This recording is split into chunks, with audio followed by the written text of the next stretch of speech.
You don't want your future to look like your past. And what you look at, you will create. So you have to focus on the future that you want. And you have to actually kind of brainwash your subconscious mind into believing that it's possible. Today, I'm going to be talking about how to reprogram your subconscious mind. Now, why would we want to do this? Well, because you have to understand that 5% of your mind, of your thoughts, of everything that happens is your conscious mind. 95% is your subconscious mind. There's a whole lot that's happening in the background that you're not even really noticing. And one of the things that I notice with people that holds them back a lot is that they constantly are living in the past. And so that makes sense. Like, it makes a lot of sense because that's where you've been and you're basing it off of factual stuff that's happened in the past. But that's actually holding you back.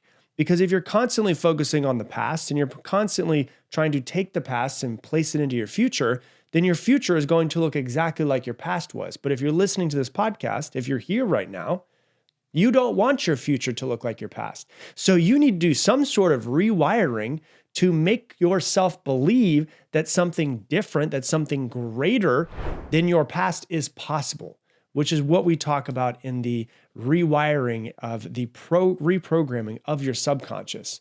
You don't want your future to look like your past. And what you look at, you will create. So you have to focus on the future that you want. And you have to actually kind of brainwash your subconscious mind into believing that it's possible. Because what's happening is the 95% that's working in the background is keeping you in the exact same place because that 95% is focusing on what's happened in the past. But if you're going to create something bigger than what you've done before in the past, you have to think greater than what you've thought in the past. You have to think greater than what you've done in the past. And you have to focus on the future that you want. You have to believe that your imagination is reality or that it will be reality. This is what you did as a child. As a child, you would sit there and you would play with toys and you would make the monsters and you'd have the princess and you were in this world that you created. In order for your future to be greater than your past, you're going to have to start to do that. You're going to have to start to reprogram your subconscious so that it doesn't keep you in the straitjacket in the exact same place that you've always been. Alan Watts always talks about the past being like the wake of a boat. If you're on a boat and you look behind you and you can see the waves that the boat is creating, it shows you where you've been, but it doesn't steer the boat. So humans care about the past, which makes a lot of sense. When you look at the brain, the human brain's designed to keep you alive. And the one way that it does this is by predicting the future.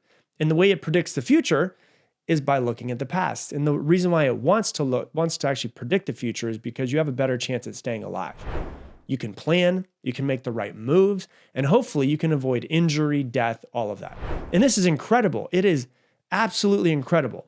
It's one of the biggest things that kept our species alive, is that we were able to notice things and predict the future based off of the past.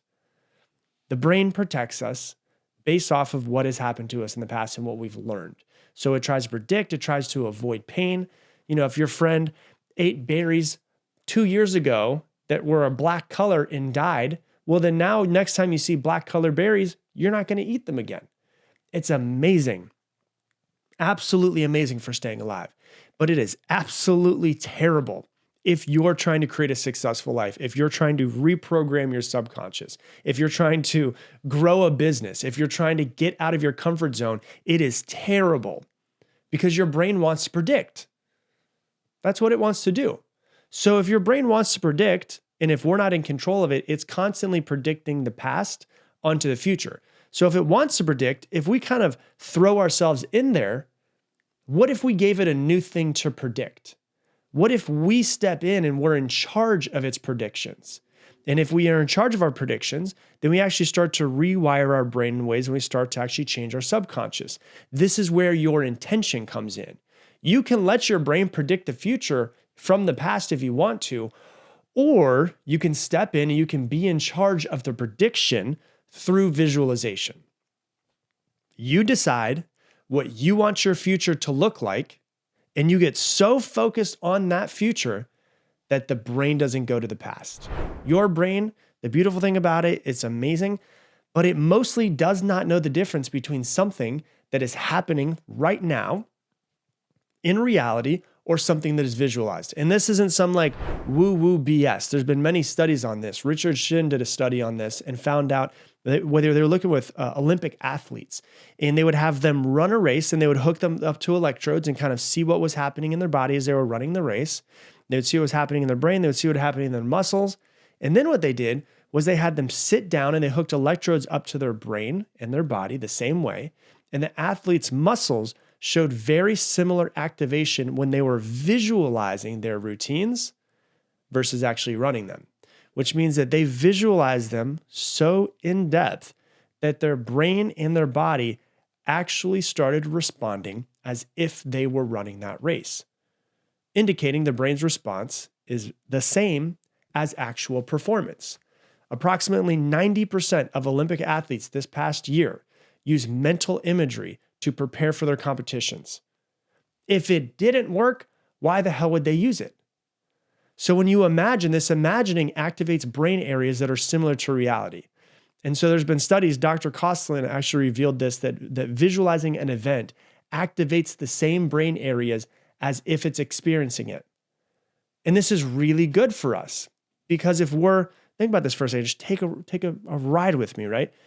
If our brain is predicting the future off of the past, well then if we sit down and we visualize something over and over and over again of what we want our future to look like and live as if we're already there and actually visualize it, and our brain doesn't know the difference between what's happening and what's not happening, that means our brain will then store it as reality and store it as the past, which means that we can take that past and throw it, quote unquote past, and throw it into our future. And what's really good about this is because of the fact that you feel and think like you've already done it before, your fear and anxiety around quote unquote doing it the first time, but really doing it again, your brain thinks, your fear and your anxiety goes down around it. And it's really effective for anxiety reduction. Visualization techniques are commonly used in therapy to help reduce anxiety. And the brain responds to imagined scenarios similarly than the way it does to real ones. But what you're making your brain do, you're kind of in a way brainwashing yourself to believe that it's already possible and it's already been done. So therefore, you don't have this mental barrier of, well, I need to keep myself in my comfort zone to protect myself. Now it's like your brain's almost thinking subconsciously, I've already done this before. It makes you think that you've already done it. This means that it thinks and then stores everything as if it was a true past. And this is good because otherwise it would take your old past and it would place it into your future. I don't want that to happen. If you had a failed business in the past and you think to yourself, you know what, I really want to start my own business again. I really want to start a business. I have this new idea, but you had a failed business in the past and your brain wants to make predictions. Guess what it's going to do? Yeah, it's going to make predictions that your new business is going to fail, most likely, and protect you from that failure because there was a lot of pain, there was a lot of heartache when you had that failed business. And so it's going to try to protect you from that because what happened in the past?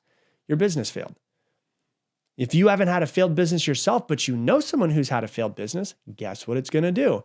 It's going to make predictions based off of other people's businesses that you know in the past, what it has seen in the past. Why? Because it wants to protect you from pain. If you've been cheated on in the past and you want to get into another relationship, guess what your brain is going to do? It's going to make predictions about your new partner and maybe them cheating. Why? Because it wants to protect you from pain. And this is completely unintentional and usually goes on without anybody ever knowing, which is why it's called the subconscious. It is under the conscious mind. It is almost imperceivable.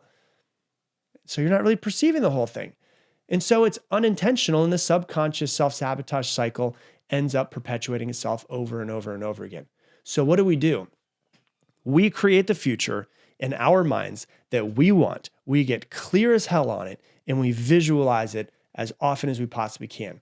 You create your own future. So first off, you have to get very clear on what you want, as detailed as you possibly can. Not like, oh, you know what? I'd like to make more money. That's stupid. No, how much money do you want to make? What do you want it to look like? What are you going to do? What kind of life is that going to afford for you? Get very clear on every single detail. Well, I want to get into a relationship with a perfect partner. Okay, cool. That sucks. Tell me more. Just go into more detail. Who is that person? What do they look like? What's their body type? How tall are they? What's their hair color? Just go into as much, how are this person? How do they treat you? How do they hold your hand when you're walking down the street? Become as clear as you possibly can, because the more clear that you can become, the better you can visualize it. And the better you visualize it, the more that you actually start to reprogram your subconscious to believing that it has happened before, which means believing that it is possible to happen again in the future. So you get very clear. And I don't think I can stress clarity enough. Whenever you write down what it is that you wrote down, go, how can I make this more clear? And then make it more clear, okay? Because the better you can see it, the more clear it is, the better that you can visualize it. That's the first thing. The second thing is if you really, are actually serious about this, like really, really serious about this, you have to visualize every single day.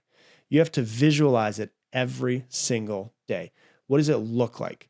What does it feel like? What does it smell like? What is it inside of your body when you accomplish this goal? What does that pride and the sense of accomplishment feel like when you finally realize you got to X? And you've got to basically live in your future at every moment of the day, because most of us are living in the past every moment of the day and allowing our subconscious to throw predictions into the moment that we're in and into the future to keep us into the exact same place. You need to become so excited about the future that you want. And then what happens, what's really important about this is a lot of us have big goals. We have things that we want to do. And when we think about those big goals, there's a little bit of a feeling of fear within us. Like, oh my God, that's a lot. That's going to require a lot of me. I don't know if I can do this. I don't know if I'm good enough. I'm smart enough. And so by visualizing that future, we start to feel fear. And that fear kind of paralyzes us a little bit. It keeps us in the same place. So what you want to do is you want to visualize a future so much that when you think about the future, you don't have the fear, but you have the feeling of excitement of that future. And you use that feeling of excitement to drive you to take action. Because people like familiarity, which is why they go back to the past. So then the question is, can you make yourself more familiar with the future that you want than of your past?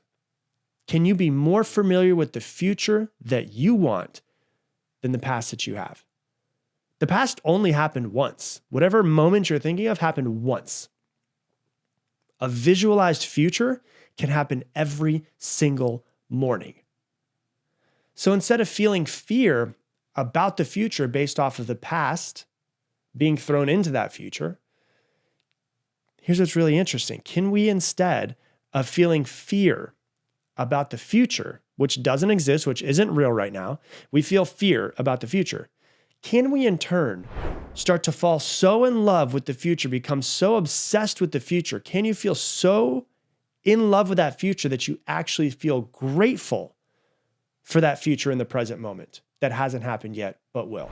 If I can feel fear about a future that hasn't happened yet, can I feel gratitude about a future that hasn't happened yet? Yes, I can. Can you learn to be grateful for a future that is coming to you? When you start to think about it, your mind is this incredible thing. When you look at the placebo effect, people are given sugar pills and it cures many diseases because they think a sugar pill is actually a cure. So just by them thinking that they're healed, they become healed.